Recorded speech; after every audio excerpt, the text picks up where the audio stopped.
სახელითა მამისათა და ძისათა და სულისაწმინდისათა. მაღალ ყოვლადოსამღვდელოესო, მეუფეო, ძვირფასო მამებო, ძმებო და დებო, გილოცავთ კვირაცხოვლობის დღესასწაულს.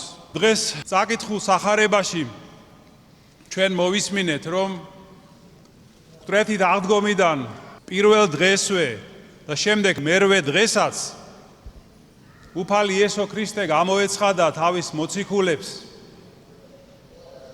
და უთხრა მშვიდობა თქვენდა. და აი მერვე დღეს, როდესაც გამოეცხადა, თომა მოციქულის მათთან ერთად იყო უკვე. და კიდევ ერთხელ უთხრა მშვიდობა თქვენდა. და აი უფალი სხვა ადგილასაც ამბობს ამ მშვიდობის შესახებ. რომ მშვიდობას გიტოვებთ თქვენ. მაგრამ არა ისე, როგორც ეს ქვეყანა იძლევა. არამედ ჩემს მშვიდობას გიტოვებთ თქვენ. აი მაშასადამე უფლის მიერ მოცემული მშვიდობა განსხვავდება ამასოფლიური მშვიდობისგან. ვინაიდან ეს უკანასკნელი ვერ იძლევა ნამდვილ მშვიდობას, ვერც ღმერთთან და ვერც ადამიანებთან. ამის დასტური არის მთელი კაცობრიობის ისტორია. საუკუნეები გადის, ადამიანები ცდილობენ, მაგრამ მშვიდობა კი არ მტკიცდება მსოფლიოში. არამედ ჩვენ რას ხედავთ, რომ სულ უფრო და უფრო სახიფათო და საშიში ხდება ამ დედამიწაზე ცხოვრება. აი მას როგორია იესო ქრისტეს მიერ დატოვებული მშვიდობა? მას ორი მნიშვნელობა აქვს, ის ორგვარია. ერთია მშვიდობა ღმერთთან, როდესაც ღმერთსა და ადამიანს შორის არსებული ყოველგვარი წინაღობა იხსნება და ჩვენ გვეძლევა შესაძლებლობა არა მხოლოდ მიუახლოვდეთ ღმერთს, არამედ მის საღვთო ბუნებასაც კი ვეზიაროთ. აი ეს არის მშვიდობა ღმერთთან. მაგრამ ეს მიიღწევა სწორი სულიერი ღვაწლით. მეორე მშვიდობა არის მშვიდობა ადამიანებთან. რაც მიიღწევა ასევე სახარებისეული მცნებების დაცვით ადამიანებთან ურთიერთობაში. და ჩვენ ვფიქრობთ დღეს ასევე იმაზე, როგორ მივახციოთ აი ამ მშვიდობას, რომელიც უფალმა დაგვიტოვა. რა პირობებია ამისთვის? ამისთვის არის რამდენიმე მთავარი პირობა. ერთი, რომ უნდა იყოს ურთიერთგაგება ადამიანებს შორის. მეორე, რომ უნდა იყოს კეთილი და მოსიყვარულე დამოკიდებულება ადამიანებს შორის.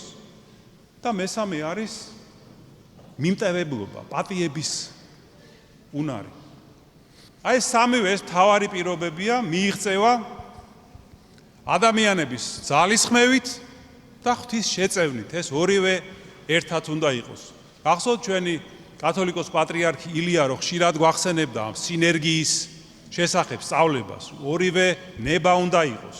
მარტო ჩვენი ნებით რაც არ უნდა ვეცადოთ მშვიდობას ვერ დავამყარებთ, თუ არ შეგვეწია ამაში ღმერთი. და აი ეს სამი პირობაა, როგორც გითხარით, უმთავრესი. მაგრამ როგორ შეიძლება დამყარდეს ურთიერთგაგება, როცა არის ცილისწამება ერთმანეთის, ლანძღვაგინება, დამცირება, შეურაცხყოფა. ეს ხომ შეუძლებელია. რასაც ჩვენ ვხედავთ ასე უხვად მასმედიიდან, სოციალურ ქსელებში, როგორ იმეტებენ ადამიანები ერთმანეთს. იციან ფაქტები თუ არ იციან ფაქტები, თუ მარტო აღქმებს ეყრდნობიან თუ ჭორებს ეყრდნობიან, აი ესე იმეტებენ ძალიან სასტიკად ადამიანებს უშვერი სიტყვებით და რაზე მეტყველებს ეს ძალიან უკიდურესად დაბალ განვითარებაზე. როგორც გონებრივ განვითარებას გულისხმობ, ასევე სულიერს. რომ სხვა გამოხატვის საშუალება ადამიანს არ აქვს, რომ რაღაცა დაწეროს ან თქვას, თუნდაც კრიტიკული. აი ამიტომ უფალი ყველაფერს ხედავს. ის ხედავს ჩვენ ამ უსამართლო ქცევას, რითიც ვარღვევთ ჩვენ ამ მშვიდობას. და უნდა გვახსოვდეს, რომ ღმერთი არა მხოლოდ მოწყალეა, არამედ მსაჯულიც არის. ამიტომ თუ გსურს ჩვენ მშვიდობა ჩვენ საზოგადოებაში, უნდა ვეცადოთ ეს მანკიერება გამოვასწოროთ. და ურთიერთგაგება რომ დამყარდეს, აუცილებელია, როდესაც ვინმეზე ვლაპარაკობთ, გქონდეს მის მიმართ ლმობიერება, ვეცადოთ სიკეთე დავინახოთ ამ ადამიანში. რა გინდა არ ვეთანხმებოდეთ და არ მოგწონდეს მისი ქცევა. და ვიმეორებ, გქონდეს ლმობიერება და კიდევ რა არის იცით აუცილებელი? ჩვენი სისუსტეც უნდა გვახსოვდეს. ჩვენი პირადი სისუსტეების და უძლურებებიც უნდა გვახსოვდეს, როცა სხვაზე ვლაპარაკობთ.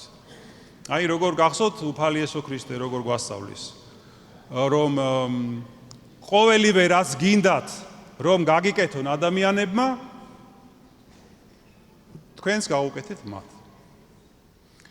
შემდეგი პირობა, როგორც გითხარით, ეს არის მოსიყვარულე ურთიერთობები, კეთილი დამოკიდებულება ადამიანებთან.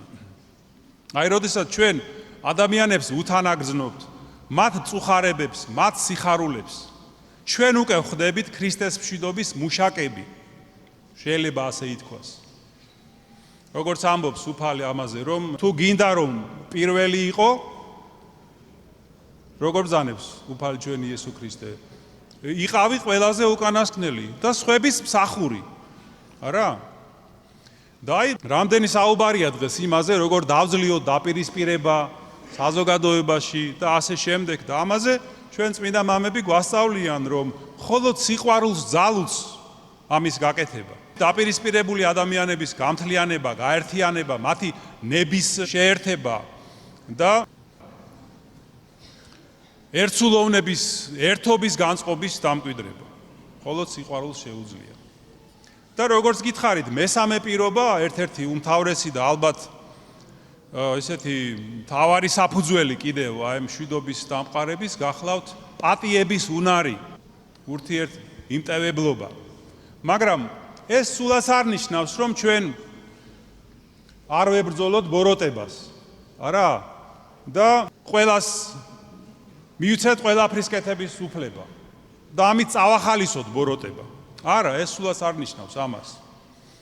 ბოროტებასთან ბრძოლა ეს არის მოვალეობა ყოველი ქრისტიანის, როგორც თავის თავში, ასევე მის გარშემოც. მაგრამ ამასთან აუცილებლად უნდა გქონდეს მობიერი და გულმოწყალე დამოკიდებულება ადამიანებთან და როდესაც საჭირო ამას უნდა ვავლენდეთ და ყოველთვის საჭიროა ეს. მინდა დავამატო. ის მტერთან მოქცევაშიც თუ თუნდაც რომ ამ კანონს ვასრულებდეთ, მაინც ეს გულმოწყალება და მობიერება აუცილებელია. აი ძვირფასო ძმებო და დებო, ეს მინდოდა მეთქვა, აი ნახეთ როგორ ამბობს უფალი იესო ქრისტე, ორჯერ ამბობს მშვიდობა თქვენ და ეს მშვიდობა ჩვენ ძალიან გვჭირდება დღეს, როგორც არაფერი, ჩვენს ქვეყანას, ჩვენს ხალხს. და ამიტომ ჩვენ უნდა ვილოცოთ მშვიდობისთვის, უნდა ვიღვაწოთ მშვიდობისთვის, უნდა ვიზრუნოთ მშვიდობის დამყარებაზე, დამკვიდრებაზე, როგორც ჩვენს სულებში, ასევე ჩვენს გარშემოც. კიდევ ერთხელ გილოცავთ კვირაცხოვლობის დღესასწაულს, მერთმა დაგლოცოთ, გაგახაროთ, გაგაძლიეროთ მტრეთით აღდგომილმა იესო ქრისტემ, რომელმაც დღეს თავისი მშვიდობა მისცა მოციქულებს, დალოცოს, გააძლიეროს და გაამთლიანოს საქართველო და მოგცეს ჩვენ თავისი მშვიდობა, სიყვარული და ერთსულოვნება. ამინ. დღეს ჩვენ ვლოცავთ შემდეგ გვარებს. უჯმაჯურიძეებს, ურთმელიძეებს, ჩერქეზიშვილებს, ძიძიკაშვილებს და ლორიაშვილებს. ღმერთმა დაგლოცოთ, გაგახაროთ და გამრავლოთ და მშვიდობა თქვენს გვარებს და აყვავება და აღორძინება მრავალჟამიერ. შეგახსენებთ, რომ ზეგ სამშაბათს არის მიცვალებულთა ხსენება და გვექნება დიდი პანაშვიდი დღის პირველ საათზე. ქრისტე აღდგა.